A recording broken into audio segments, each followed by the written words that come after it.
Hola, ¿qué tal? En esta ocasión voy a hablarles acerca del método de Cummings Clustering. El método Cummings Clustering es un método que se encuentra dentro de la técnica de análisis cluster, que es una técnica del análisis multivariado y que actualmente es muy utilizado en la parte de Big Data en cuanto a segmentación de mercados, segmentación de clientes y tiene muchas aplicaciones en la vida real. A continuación, vamos a ver un poco de teoría acerca de este tema. El análisis clúster es una técnica que pertenece al aprendizaje no supervisado y se divide en clúster jerárquico y clúster no jerárquico. Dentro del clúster no jerárquico se utiliza el método de Cummings o Cummings Clustering, en el cual nos centraremos.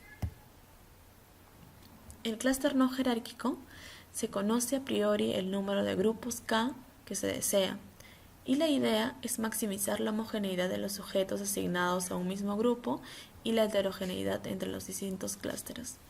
Para todo ello, se va a utilizar el método de Cummings Clustering. Algunas consideraciones de Cummings Clustering. La primera es asignar aleatoriamente un número del 1 al K a cada una de las observaciones. Luego, iterar hasta que las asignaciones del clúster dejen de cambiarse. Y para cada uno de los clústeres K, calcular el centroide del clúster. El késimo centroide del agrupamiento es el vector de medias de las P características para las observaciones en el késimo clúster. Y finalmente, asignar para cada observación el clúster cuyo centroide es el más cercano, donde más cercano se define usando la distancia euclidia, o si no, se podría utilizar otro tipo de distancia, como la distancia euclidiana al cuadrado. Para un mejor entendimiento del tema, he realizado un ejemplo de aplicación que lo desarrollaré con el software R, ya que gracias a sus librerías realiza un análisis más rápido para el análisis clúster. También se podría realizar a mano, pero siempre y cuando los datos sean pequeños. Para datos grandes es muy recomendable utilizar las librerías en R. A continuación, el ejemplo. A un grupo de personas se le medirá una serie de atributos de tipo métrico, y conforme a estos atributos se van a clasificar a estas personas en grupos o categorías de tal forma que dentro de cada grupo las unidades muestrales sean las más homogéneas posibles y entre los grupos estas unidades comparativamente sean las más heterogéneas posibles. La información que se recolectó de estas 21 personas, usando una escala de Likert del 1 al 7, donde 1 es desacuerdo y 7 es de acuerdo, fue su grado de conformidad a las siguientes afirmaciones. Salir de compras es divertido. Salir de compras afecta el presupuesto. Al salir de compras aprovecho de comer fuera. Al salir a comprar trato de hacer los mejores. No me importa salir de compras. Al salir de compras voy a ahorrar si comparo precios. En este apartado he realizado un listado de las librerías más utilizadas para el análisis clúster. En mi caso, he utilizado la librería Cluster, la librería Teaching Demos y la librería ggplot2, que me permite hacer los gráficos del análisis clúster. Sería muy interesante que cada uno de nosotros averiguara para qué sirven las diferentes librerías que te permiten hacer el análisis clúster. Bueno, sigamos con el ejemplo. Primero se realiza la lectura de los datos. Luego, para que te arroje el análisis clúster, simplemente es utilizar el comando Cummings de los datos y el número de clúster que vas a utilizar. Luego arrojas el K y te sale todo el análisis clúster que necesitas.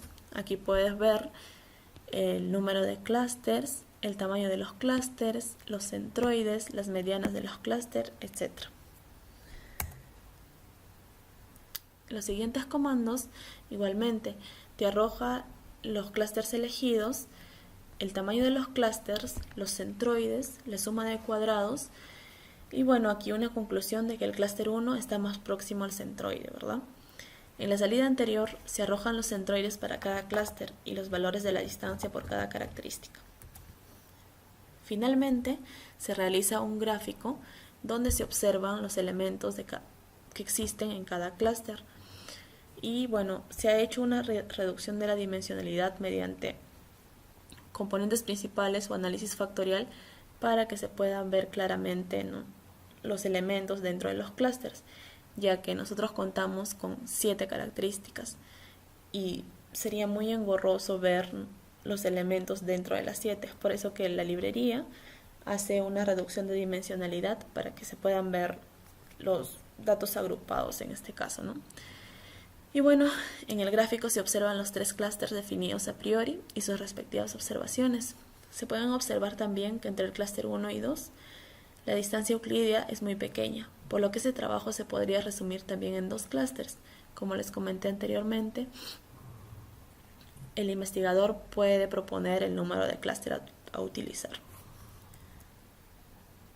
Existen diferentes criterios de decisión que permiten elegir el número de clústeres. Entre ellos tenemos la suma de cuadrados entre clústeres, el criterio del gráfico de la silueta, el criterio de Kalinsky-Haravans, el criterio de Compute Gap Statistic. Por ejemplo, en la data analizada se utilizará el criterio de la suma de cuadrados entre clústeres.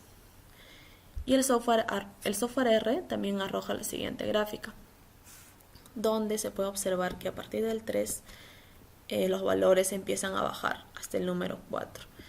Como les comenté, es de acuerdo al investigador. En mi caso he elegido 3 clústeres, pero también se podría elegir 4, por ejemplo. Y las conclusiones finales. En la actualidad, con la ayuda de los diferentes softwares, es muy fácil trabajar con una gran cantidad de datos y utilizar K-means clustering sin ningún problema. Esta técnica está siendo muy usada en investigación de mercados, ya que ayuda con la segmentación de la población en un estudio.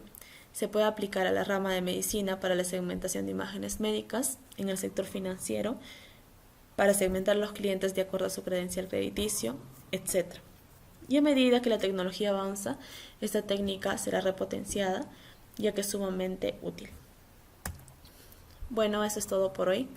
Muchas gracias por su atención y comentarles que para esta investigación he usado dos libros muy buenos, que son el primero, The Element of Statistical Learning, y el segundo es An Introduction to Statistical Learning. Debajo del video voy a dejar unos links para que se puedan guiar con esos libros. Muchas gracias.